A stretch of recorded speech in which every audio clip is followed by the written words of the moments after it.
नमस्कार, मैं हूं श्रवण गुप्ता और आप देख रहे हैं भारत एक्स फैक्टर।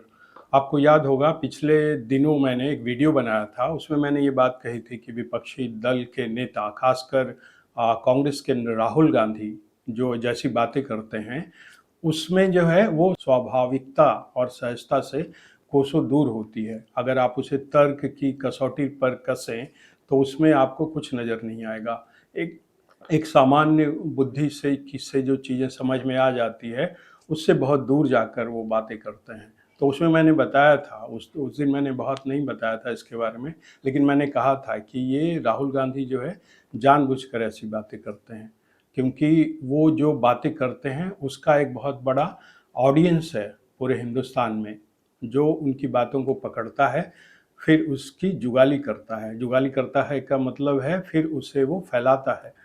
पहले अपने उसे मन मस्तिष्क में बिठाता है, अपने अवचेतन में गहरे उतारता है, फिर उसके बाद वो लोगों में इस राहुल गांधी की बातों को ही रिपीट करता है।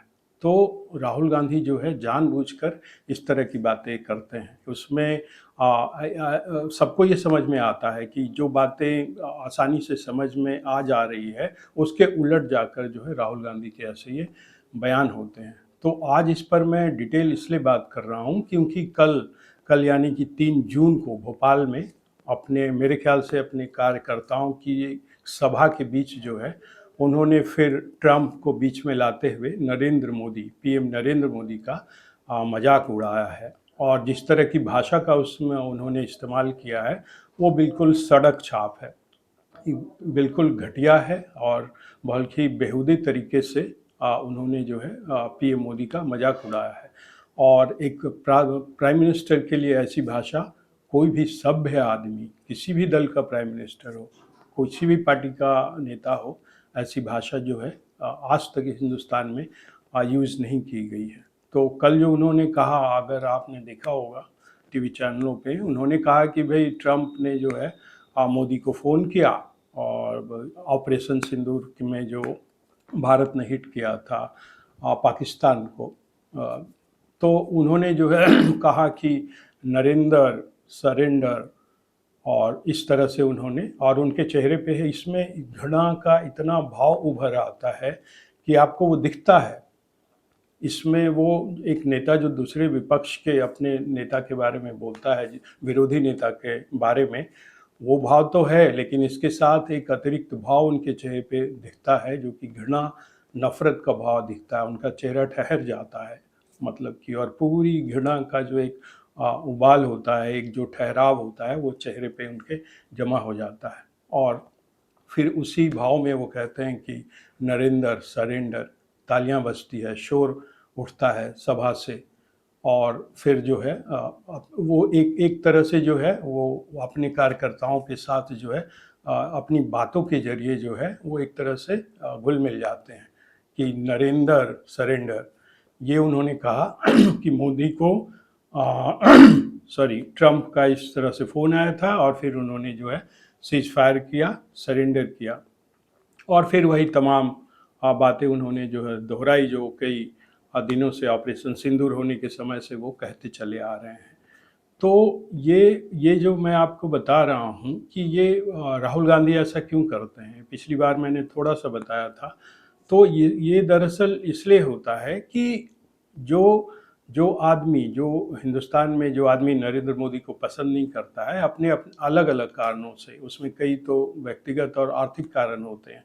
आर्थिक इन द सेंस कि मान लीजिए बीजेपी की वजह से, मोदी की वजह से किसी भी आदमी को आर्थिक नुकसान हुआ है, डायरेक्टली या इनडायरेक्टली, वो कांग्रेस से जुड़ा है, तो फिर उस आदमी के मन में मोदी के प्रति जो है एक बहुत तगड़ा जो है नफरत के भाव पैदा हो जाते हैं। या फिर जो परिवार में परंपरा है कांग्रेस की, उनके मन में जो है बाप दादा के ज़माने से वो कांग्रेस को वोट देते आ रहे हैं, तो बच्चों के मन में भी एक तरह से वो बैठ जाती है चीज़ कि भाई कांग्रेस अच्छी थी और बीजेपी खराब है, नरेंद्र मोदी खराब हैं। उसमें तर्क की कोई जगह नहीं होती, उसमें जो दिखता है सामने उसकी भी कोई जगह नहीं होती। एक मानसिकता होती है, एक भाव होता है कि भाई जब से नरेंद्र मोदी आया है उनकी जो है दुकान वो बंद हो गई है। तो उस तरह के लोग होते हैं, अलग अलग कारणों से, कुछ वामपंथी विचारधारा के लोग होते हैं, वो मोदी को पसंद नहीं करते।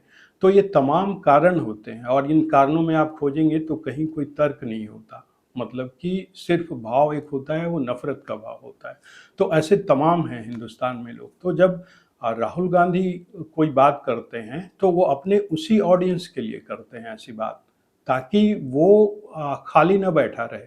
जो नैरेटिव है राहुल गांधी का, कांग्रेस का, मोदी को गाली देने का, एक माहौल बनाए रखने का, वो चलता रहे, चाहे कोई भी स्थिति हो, सेना जीत रही हो, दुनिया भर में जो है इसकी चर्चा हो रही हो, बड़े से बड़ा अखबार जो है यूरोप का उसकी चर्चा कर रहा हो, सच दिख रहा हो, सैटेलाइट की तस्वीरें दिख रही हैं, खंडहर दिख रहे हैं, कितने लोग आतंकवादी मारे गए, उसकी तस्वीरें साफ साफ आ रही है कि कैसे खंडहर हुए। पाकिस्तान ने कल खुद माना है कि 8 जगह और जो है हिट किया था भारत ने, सिर्फ 20 नहीं, टोटल 28 अब हो गए।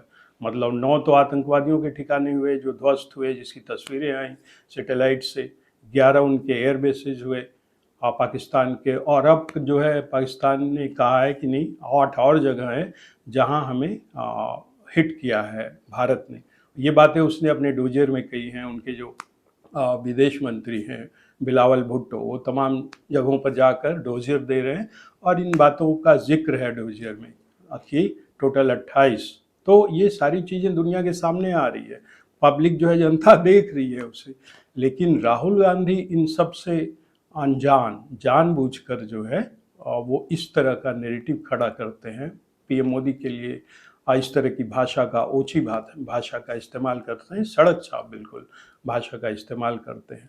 और वो जानबूझकर ऐसा करते हैं। वो इसलिए कि शहरों में, गाँव में, छोटे छोटे कस्बों में, महानगरों में जो उनके ऑडियंस हैं, जो मोदी से घृणा करते हैं, नफरत करते हैं, वो उसे पकड़ लें और फिर उसकी वो चर्चा करें। और ये आपने खुद देखा होगा, अगर आप इधर उधर जाते होंगे तो आपको आपको भी इसका एहसास होगा। मैं इन दिनों पटना में हूँ। पटना में मैं सुबह सेक्रेटेरिएट की तरफ टहलने गया था। वहाँ एक चाय की दुकान पर बैठा चाय पीने के लिए थोड़ी देर, तो वहाँ 2 आदमी जो है बात कर रहे थे। तो उसमें से एक ने कहा कि भाई ये सब बेकार की बात है, कोई आतंकवादी नहीं मरा। यहाँ की लोकल लैंग्वेज में कह रहा था वो आदमी कि एक को नहीं मरा है, कोई नहीं मरा है। तो उसने कहा कि नहीं, अब तो वो सब अखबार वाले बता रहे हैं। दूसरे आदमी ने कहा टीवी में दिख रहा है, तुम कह रहे हो मरा ही नहीं है। तो कह रहा नहीं, सब अखबार वाला झूठ बोलता है, टीवी वाला सब झूठ बोलता है, इस पर आप भरोसा कीजिएगा, ये सब झूठ है, कोई कुछ नहीं मरा है, मोदी झूठ बोलता है, फालतू का ये सब बात है। तो आप फिर इसे, मुझे समझ में आया कि ऐसे लोग हैं जी, उनकी दिमाग में, आप उनके सामने भले ही सैटेलाइट की तस्वीर रख दीजिए, कुछ भी रख दीजिए, आंखों के सामने आप पूरी चीज़ उनके बता दीजिए कि दुनिया कह रही है, तस्वीरें हैं, तमाम चीज़ है, फिर भी वो नहीं मानते हैं, क्योंकि उन्हें नहीं मानना है। उनकी ये मानसिकता है कि मोदी का विरोध करना है। और मोदी चूँकि देश से जुड़े हैं, पीएम हैं, तो जाहिर सी बात है देश उनके साथ अपने आप जुड़ जाता है।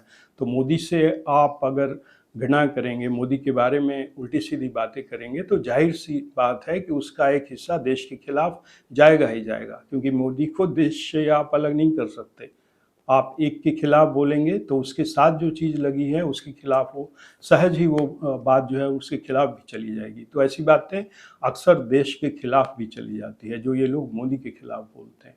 लेकिन ये मैं ये बताने के लिए आज बैठा हूँ कि ये जानबूझकर होता है। ये न समझें कि राहुल गांधी अज्ञानता में ऐसी बातें करते हैं। वो जानते हैं कि पूरे हिंदुस्तान में उनका एक बड़ा बड़ा ऑडियंस है, बहुत सारे लोग हैं ऐसे जो मोदी से नफरत करते हैं, और उसके लिए वो ऐसी बात करते हैं, ताकि ताकि जो है वहाँ जनता के बीच जो है ये उनका नैरेटिव चलता रहे, वो जगह खाली ना हो, लोग बात करने से रुके नहीं।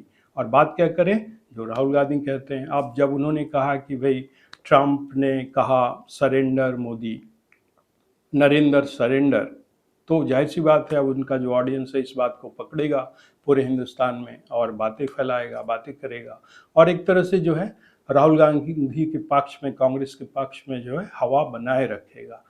तो ये वजह होती है राहुल गांधी के ऐसा कहने के पीछे। और बाकी तो आप जानते ही हैं कि अब तो राहुल गांधी उस स्टेज तक चले गए हैं, मतलब इतना पब्लिक प्लेटफॉर्म पे इस तरह की बातों से वो इतने नीचे चले गए हैं और जो सच होता है, जो दिखता है, उससे बिल्कुल इतने उलट होते हैं और उनकी भाषा अब ऐसी हो गई है कि अब जो है उनकी बातों को भी जो है बहुत लोग सीरियसली लेना लोगों ने जो है बंद कर दिया है। जैसे कल की ही थी बात, नरेंद्र सरेंडर, अब ये किसे अच्छा लगेगा? इसमें न कोई बात है, न कोई सच्चाई है, न कोई तर्क है, जो कह रहे हैं वो बेकार उल्टी सीधी बातें हैं। तो अब ये स्थिति है और अब जो है जो विदेश गया था प्रतिनिधिमंडल 7, उसमें से अब लौटना शुरू कर दिया है। एक तो लौट आए हैं, जो बैजवंत पांडा हैं बीजेपी, उनका दल लौट आया है, कनिमोझी का दल लौट आया है, शशि थरूर जिन्हें लेकर इतनी चर्चा है। और आगे अब पता नहीं क्या हो जब वो लौटें, वो अभी अमेरिका में हैं, वो लोग भी 1-2 दिन में लौटेंगे। तो अब ये देखना शेष रहेगा कि आगे अब इस पर क्या होता है। तो आज के एपिसोड में इतना ही। अब हमें आज्ञा दीजिए। नमस्कार।